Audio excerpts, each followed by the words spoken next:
سبحان اللہ والحمد للہ۔ بسم اللہ الرحمن الرحیم۔ الدین النصیحۃ، دین سراسر خیر خواہی اور اخلاص کا نام ہے۔ السلام علیکم ورحمۃ اللہ وبرکاتہ۔ دیکھیں، آج میں آپ کو ایسے فرق بتاؤں گی جسے سیکھنے سے ہمیں تجوید بالکل آسانی سے اس ہی سبق میں یاد ہو جائے گی۔ یہ جو نقطے والی تا ہے، اس کے مقابلے میں ہم تا کی آواز موٹی نکالیں گے۔ بہت حروف کی آواز باریک ہوتی ہے اور ان کے مقابلے میں بہت حروف کی موٹی ہوتی ہے۔ لگتا ایسے ہے جیسے کہ ایک جیسے الفاظ ہیں، ایک جیسی آواز آئے گی، لیکن تا کو باریک پڑھا جائے گا اور تا کی آواز موٹی ہوگی۔ جیسے لال ہے، لال کو نرمی سے پڑھیں گے، اس کے مقابلے میں لا کی آواز موٹی ہوگی۔ دونوں کا مخرج ایک ہے، دونوں نرمی سے زبان کو دانتوں کے کنارے سے لگاتے ہوئے ادا ہوں گے، لیکن لا کو نرمی سے اور لا کو موٹی آواز سے پڑھیں گے۔ اب کاف کے مقابلے میں قاف کی آواز موٹی ہوگی۔ یہ دیکھیں کاف ہے، اس کے مقابلے میں اس قاف کی آواز موٹی ہوگی۔ اسی طرح سین ہے، سین کے مقابلے میں صاد کی آواز موٹی ہوگی۔ یہ ایسے الفاظ ہیں جو دیکھنے میں ایک جیسا ساؤنڈ لگتا ہے، ایک جیسی آواز لگتی ہے، لیکن عربی میں ہم جب ان کو پڑھیں گے تو سب کی آواز الگ الگ آئے گی۔ جو باریک والے الفاظ ہیں، اس لیے میں نے آپ کو وہ بھی سامنے دکھا دیے اور موٹا پڑھنے والے بھی سامنے دکھا دیے۔ آج ہماری تختی نمبر 5 ہے نورانی قاعدہ کی۔ اس کے ساتھ ساتھ میں آپ کو تجوید بھی سکھاتی جا رہی ہوں تاکہ ہم ہر تختی کو اس کے تجوید اور مخرج کے ساتھ ہی ادا کریں۔ جس طرح یہ میں نے بتایا تھا کہ پہلے والے حروف باریک اور دوسرے والے موٹے، اسی طرح دوسرا بنیادی فرق یہ ہے کہ بعض حروف کی آوازیں نرم ہوتی ہیں، ان کے مقابلے میں بعض حروف کی آوازوں میں سے سیٹی کی تیز آواز آتی ہے، یعنی کہ سختی سے پڑھا جاتا ہے۔ یہ میں نے آپ کو دکھانے کے لیے کتاب کو کھولا ہے تاکہ آپ کو اور اچھے طریقے سے سمجھ آ جائے۔ یہ دیکھیں، سا ایک نہایت نرم سی آواز ہے اور اس کے مقابلے میں سین کی آواز میں سیٹی کی سی آواز پائی جاتی ہے۔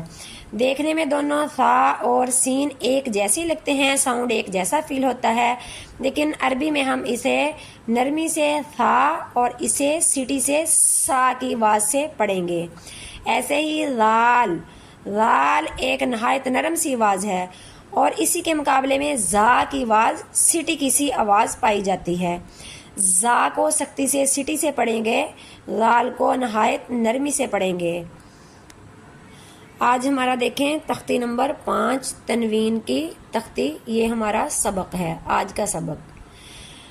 آج کے سبق میں چند چیزیں ایسی ہیں جو ایک ہی سبق میں ہم کمپلیٹ نہیں کر پائیں گے۔ انشاءاللہ ہم اس تختی کے 2 لیسن کریں گے، اس کو 2 لیکچرز میں سمجھیں گے۔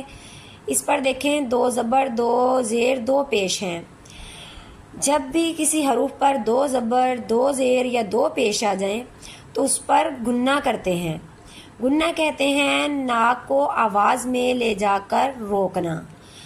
گنہ کرتے وقت ناک کے آواز جو ہے ناک کے بانسے میں تھوڑی دیر کے لیے رکتی ہے اور آواز کو ہم 1 الف کے برابر تقریباً روکیں گے۔ اس کو ہم پڑھیں گے میم 2 زبر من، میم 2 زیر من، میم 2 پیش من، من، من، من۔ دیکھیں آواز کو ناک میں لے جا کے آہستگی سے روکیں گے اور تھوڑی دیر ناک میں آواز روک کے رکھیں گے۔ ہم اتنی دیر روکیں گے جس طرح ہم 1 فنگر کو کھول لیں۔ اپنی 1 فنگر کو کھولتے ہوئے اس کی ہم پیمائش ناپیں گے۔ میم 2 زبر من، میم 2 زیر من، میم 2 پیش من، من، من، من۔ با 2 زبر بن، با 2 زیر بن، با 2 پیش بن، بن، بن، بن۔ یہ جو 2 زبر 2 زیر 2 پیش ہے اس کا نام ہے تنوین، اور جس الفاظ پر تنوین آ جائے اسے منون کہتے ہیں. تو ہم ان سب کو گننا کر کے ناک میں آواز لے کر جاتے ہوئے ادا کریں گے. نیکسٹ دیکھیں واو ہے. یہ با اور واو کو اس لیے بھی اکٹھا دیا گیا ہے تاکہ ہم ان دونوں کی آوازوں کو دیکھ کر پڑھیں اور سمجھ کر پڑھیں. جب ہم با ادا کریں گے تو ہم دونوں ہونٹوں کو جوڑ کر ملا کر ادا کریں گے با، اور جب واو آئے گا تو ہونٹوں کو گول کرتے ہوئے ان کی آواز ادا ہوگی. واو الف دو زبر ون، واو دو زیر ون، واو دو پیش ون، ون ون ون. واو کو ادا کرتے ہوئے ہونٹ گول ہو جاتے ہیں، آپس میں ملتے نہیں ہیں، اور ان کو گلائی سے ادا کرتے ہوئے ہی ہونٹوں کو اس واو کو ادا کیا جاتا ہے. تنوین والی تختی آگے میں اس لیے نہیں آج پڑھاؤں گی کہ اس میں بہت زیادہ ضروری سوال ہیں، کچھ 4. وہ سوال میں کل آپ کو بتاؤں گی انشاءاللہ. وہ سوال ہم پہلے یاد کریں گے، اس کے بعد اس تنوین والی تختی کو ہم آگے کمپلیٹ اور مکمل کریں گے، کیونکہ وہ سوالات جو ہیں وہ اس تختی کے لیے لازمی ہیں.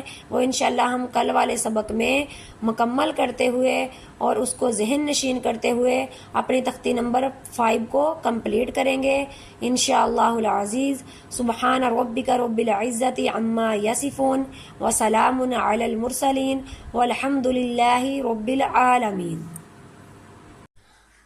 رب اشرح لی صدری ویسر لی امری واحلل عقدۃ من لسانی یفقہوا قولی.